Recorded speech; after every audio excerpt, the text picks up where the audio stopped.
Everyone, আমি রূপালী। আমার রারু রূপকথায় তোমাদের সকলকে জানাই অনেক অনেক স্বাগত।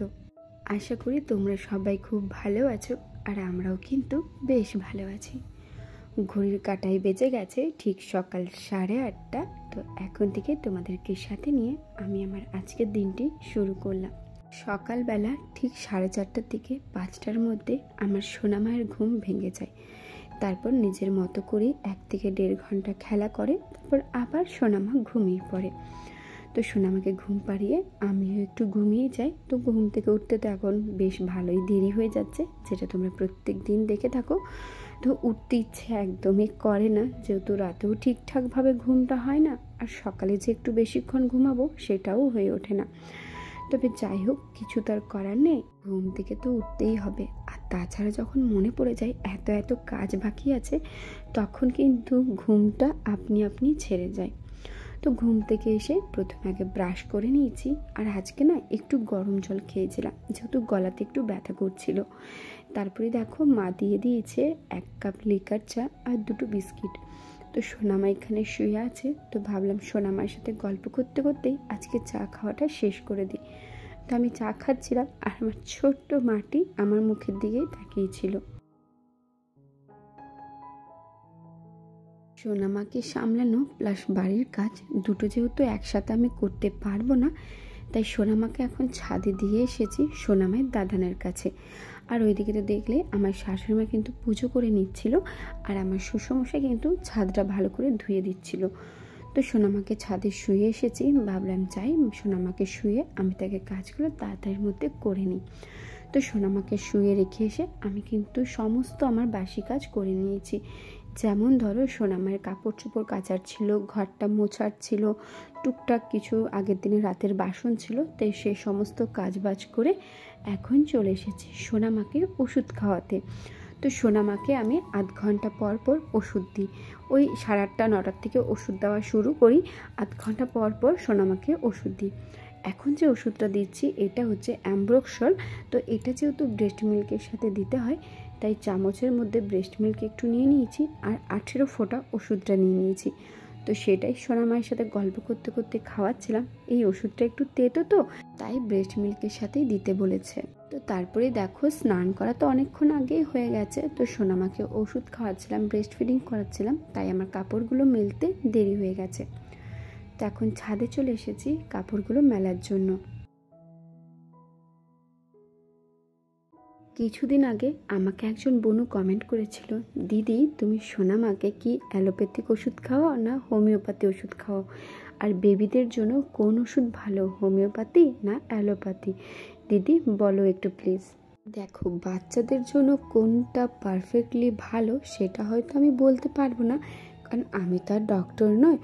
তবে নিজের অভিজ্ঞতা থেকে আজকে চলো তোমাদের সাথে শেয়ার করব। প্রথমেই বলি, আমি কিন্তু সোনামাকে অ্যালোপ্যাথি ডাক্তার দেখাই।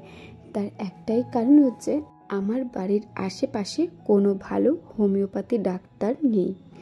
আছে হয়তো বাড়ি থেকে অনেকটাই দূরে। তবে আমার মনে হয়েছে বাচ্চাদের ধরো কখন শরীর খারাপ হবে হঠাৎ করে, তখন তো আমি আর দূরে যেতে পারবো না সব সময়। তবে বাড়ির সামনে যেখানে আমি ডাক্তার দেখাই সেটা তো বলেছি আমার বাড়ির থেকে খুব জোর হয়তো 5 মিনিটের দূরত্ব হবে। তো যার জন্য ওখানে দেখাই, আর বাধ্য হয়ে আমি কিন্তু অ্যালোপ্যাথিটাই চুজ করেছি। এবার বলি কোনটা ভালো। দেখো, এতে কিন্তু কেউ বাজে কমেন্ট করবে না, কারণ আমি প্রথমেই বললাম আমি কিন্তু সম্পূর্ণ নিজের অভিজ্ঞতা থেকে বলবো। তো আমার মনে হয় বাচ্চাদের জন্য সবচেয়ে ভালো হচ্ছে হোমিওপ্যাথি। তার একটাই কারণ হচ্ছে হোমিওপ্যাথি ওষুধ দেখবে কোনো সাইড এফেক্ট হয় না। আর তাছাড়া হোমিওপ্যাথি আর অ্যালোপ্যাথিকের মধ্যে তফাৎ একটাই হচ্ছে, হোমিওপ্যাথির ওষুধে তোমার হয়তো ধীরে ধীরে কাজ করে। যেমন ধরো তোমার হয়তো জ্বর এসেছে, হোমিওপ্যাথি ওষুধ খাওয়ালে তোমার হয়তো সাথে সাথে না ছেড়ে কয়েক ঘন্টা বা হয়তো একদিন সময় লাগবে। সেখানে অ্যালোপ্যাথি কী হয়, হয়তো ঘন্টা খানেকের মধ্যেই তোমার জ্বরটা সেরে যাবে। তবে তফাৎ একটাই হচ্ছে, সেটা হচ্ছে হোমিওপ্যাথিতে তোমার অসুখটাকে পুরো ভেতর থেকে ঠিক করে দেবে, যেটা আর পরবর্তী টাইমে না হওয়ার চান্সটা বেশি থাকে। তবে অ্যালোপ্যাথিকে কি হয়, হয়তো ঘন্টাখানেকের মধ্যে তোমার জ্বরটা সেরে গেল বা অসুখটা সেরে গেল, তবে সেটা যে আবার পরের দিনে হবে না তার কোনো গ্যারেন্টি নেই। মানে এটা কিন্তু সম্পূর্ণ আমি আমার নিজের অভিজ্ঞতা থেকে বললাম, হতেই পারে মানে আমি যে কারণটা দিলাম সেটা নাও হতে পারে। তবে যাই হোক, তোমাদের কি মনে হয় যে বাচ্চাদের জন্য সবথেকে কোন ওষুধটা ভালো বা কোন ডাক্তার দেখা ভালো, হোমিওপ্যাথি না অ্যালোপ্যাথি? বা যদি আমি হোমিওপ্যাথি চুজ করি তাহলে কেন চুজ করব, বা আমি যদি অ্যালোপ্যাথি চুজ করি তাহলে কেন চুজ করব?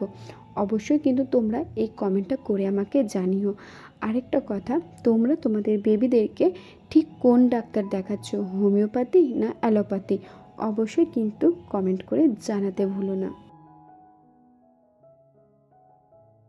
সকাল দিকে সেভাবে কোনো ভিডিও করতে পারিনি, কারণ শরীরটা একটু ম্যাজমেজানি লাগছিল। তো এখন দেখো বিকেলে ঘুম থেকে উঠে পড়েছি, আর সোনামা কিন্তু এখনও ঘুমোচ্ছে। ঘুম থেকে উঠে প্রথমে আগে ভালো করে মুখটা ধুয়ে নিয়েছি। আর আজকে ঘুম থেকে উঠতে জানো তো অনেকটাই দেরি হয়ে গেছিলো, মানে এখন প্রায় ওই 5:45 মতো বাজে। কারণ হচ্ছে মানে বেশ কিছুদিন ধরে দুপুরে ঘুমোয়নি না, তাই দুপুরের ঘুমটা যেন উড়েই গেছিলো। তাই অনেক দিন পর যেহেতু ঘুমালাম, তাই সময়টা বুঝতেই পারিনি। আর সোনামা ঘুমিয়েছে তোমার ওই 3:30-এর পর, তো আমারও ঘুমোতে ঘুমোতে ওই 3:45 মতো বেজেই গেছিলো। তো তাই ঘুম থেকে উঠতে দেরি হয়ে গেছিলো।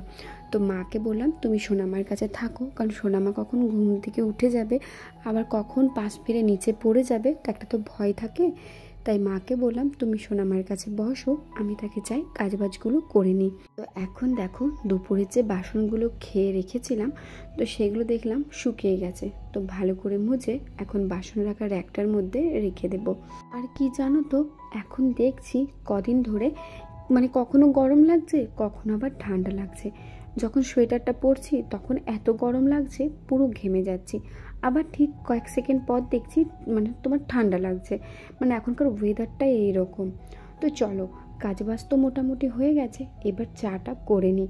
আর একটা কথা বলি, আমি না আগে চা করতে জানতাম না। মানে আমি জানি এই কথাটা শুনে হয়তো অনেকেই হাসাহাসি করবে, আসলে চা করতে জানতাম না বলতে ঠিকঠাকভাবে আন্দাজ দিতে পারতাম না।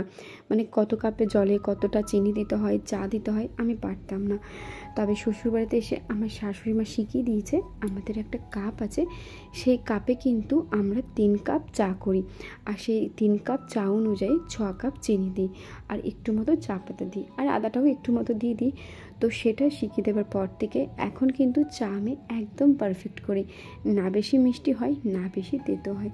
তবে আগে দেখতাম আমার না চায়ের মধ্যে বেশি চা পাতা পড়ে যেত, যার জন্য চাটা খেতে প্রচণ্ড তেতো লাগতো। একটা কথা বলি, আমাদের পাশের বাড়িতে না বিয়ে বাড়ি আছে, তো সেখানে গান বাজছে। তো আমি যখন ভয়েস ওভার দিচ্ছি হয়তো হলেও আমার ব্যাকগ্রাউন্ডে তোমরা গানগুলো শুনতে পাবে। তবে যাই হোক, সেগুলোকে তোমরা ইগনোর করে শুধুমাত্র আমার কথাটাই শুনে যেও, কারণ আমার কাছে কোনো অপশান নেই। এবার ধরো কখন গান বন্ধ হবে, আর তারপর তো ভিডিও এডিটিং করা আমার পক্ষে সম্ভব নয়। আর সকালে উঠে যে করব সেটাও সম্ভব নয়, কারণ সকালে এত পরিমাপে কাজের চাপ থাকে যে সকালে আর কোনো কাজ ফেলে রাখতেই ইচ্ছে করে না। তো এখন দেখো ঘরগুলো ভালো করে ঝাড় দিয়ে দিয়েছি, আর আজকে ঝাড় দিতে কিন্তু অনেকটাই দেরি হয়ে গেছে, কারণ প্রত্যেক দিন আমি ঠিক 5টা 5:30টার মধ্যে ঘরগুলো ঝাড় দিয়ে দিই। তবে আজকে যেহেতু বললামই তো ঘুম থেকে উঠেছি 5:30 পৌনে 6টার পর, তার জন্য কাজগুলো করতে দেরি হয়ে গেছে। তো ঘরটার ঝাড় দিয়ে মা চলে গিয়েছিলো সন্ধে দিতে, তখন আমি বসেছিলাম সোনামায়ের কাছে, আর তারপর চলে এসেছি এখন আটা মাখার জন্য। আগে জানো তো ঠিকঠাকভাবে আটা মাখতে পারতাম না, তবে শাশুড়ি মা শিখিয়ে দেওয়ার পর থেকে কিন্তু আটাটা আমি এখন বেশ ভালোই মাখি। এতটাই ভালো মাখি যে আমার শাশুড়ি মায়ের এখন নিজের আটা মাখাটা পছন্দ হয় না। একটা কথা কি জানো তো, সময়ের সাথে সাথে না আমরা সব কিছুই শিখে যাই, তবে হ্যাঁ নিজেদেরকে একটু সময় দিতে হবে। তোমরা অনেকেই বারবার জিজ্ঞেস করছো যে দিদি ভাই তুমি আর আমাদের ছোট্ট সোনামা কেমন আছে। তোমাদের ছোট্ট সোনামা কিন্তু এখন মোটামুটি বেশ ভালোই আছে, তবে খুব যে একটা ভালো আমি একদমই বলবো না, কারণ ঠিকঠাক আছে। আর আমার শরীর কিন্তু সব দিক দিয়ে ঠিকই আছে, তবে গলা ব্যথাটা এখনও যায়নি, আর রাত হলে এত পরিমাণে কাশি হচ্ছে যে কি বলবো। আজকে তোমাদের দাদাভাই বলেছিল কড়াইশুঁটির কচুরি খাবে বলে, তো আমি দেখো কড়াইশুঁটিগুলো নিয়ে চলে এসেছি, এক এক করে বেছে নেব। আর একটা আমার খারাপ অভ্যাস বলি, আমাকে যখনই কেউ কড়াইশুঁটি বা মটরশুঁটি যে যাই বলো না কেন যখনই ছাড়াতে দেয়, আমার মনে হয় অর্ধেক ছাড়ানোর থেকে আমার পেটেই চলে যায়, কারণ কড়াইশুঁটি খেতে আমি এতটা ভালোবাসি। তো এদিকে এক এক করে ছাড়াচ্ছিলাম আর এক এক করে খাচ্ছিলাম। তোমাদের কার কার এই শীতের সময় কড়াইশুঁটির কচুরি খেতে ভালো লাগে অবশ্যই কিন্তু জানাবে। তবে রেসিপিটা তোমাদের সাথে শেয়ার করতে পারিনি, তার কারণ হচ্ছে যেহেতু সোনামাকে আমি কোলে নিয়ে বসেছিলাম, মানে ফিডিং করাচ্ছিলাম, তো সেই সময় শাশুড়ি মা করে নিয়েছে, আমি জানতেও পারিনি। আসলে এখন জানো তো বাড়ির কাজগুলো এরকমই হচ্ছে, যখন যে সময় পাচ্ছে তখন সে গিয়ে করে নিচ্ছে। তো প্রথমে ভেবেছিলাম তোমাদের সাথে রেসিপিটা শেয়ার করব, তবে যাই হোক সেটা আর হয়ে ওঠেনি। তবে কোনো একদিন যদি আবার বানাই অবশ্যই কিন্তু তোমাদের সাথে রেসিপিটা শেয়ার করব। তো সোনামাকে যখন আমি ফিডিং করাচ্ছিলাম, তো ফিডিং করাতে করাতে দেখো রান্নাঘরে চলে এসেছি। তো এদিকে এসে দেখি মা তোমার পনিরের তরকারি করছে, মানে পনিরের তরকারি আর কড়াইশুঁটির কচুরি হবে আজকে। আর ওই দিকটাতে দেখো দুধ গরম চাপানো আছে। তো কিছুদিন আগে দেখো আমার একটা অনলাইনে প্রোডাক্ট এসেছিলো, যেটা তোমাদের সাথে আমি শেয়ার করতে পারিনি। তো এইটা হচ্ছে অ্যালপসের রোজ ওয়াটার। এটা আমি কিছুদিন আগে অর্ডার করেছিলাম। আমাকে কোনো একজন বন্ধু বলেছিল, মানে আমার সাবস্ক্রাইবার বন্ধু, যে দিদি ভাই এটা ইউজ করো, দেখো চুল ওঠাটা কিছুটা হলেও কম হবে। তো সেই বনুটার কথা অনুযায়ী আমি কিন্তু সেদিনে অনলাইনে অর্ডার দিয়ে দিয়েছিলাম। তো এটা চলে এসেছে। তো চলো তোমাদেরকে একবার দেখাই। তবে একটা জিনিস বলি, অনলাইনে যে কোনো জিনিসই আসুক না কেন, এই যে বাবেলগুলো থাকে এগুলো ফোটাতে যে আমার কী ভালো লাগে। আমি প্রথমে আগে প্রোডাক্টটা দেখি না কেমন এসেছে না এসেছে, আদৌ ঠিক এসেছে কি না। এই বাবেলগুলো পাওয়ার পর থেকে আমি এক এক করে ফোটানো শুরু করে দিই, কারণ আমার এত ভালো লাগে। আমার মতো কার কার ভালো লাগে অবশ্যই কিন্তু জানাবে। তো এইটা হচ্ছে সেই অ্যালপসের রোজ ওয়াটার। একদিন মাত্র আমি ব্যবহার করেছি, তারপর অবশ্যই তোমাদেরকে জানাবো যে এটা ব্যবহার করে আদৌ আমার ঠিক কাজ দিচ্ছে কি না। তো চলো ভিডিওটাও তাহলে এতদূর রাখলাম। ভালো লেগে থাকলে অবশ্যই like, comment, share and subscribe করে আমার পাশে থেকো।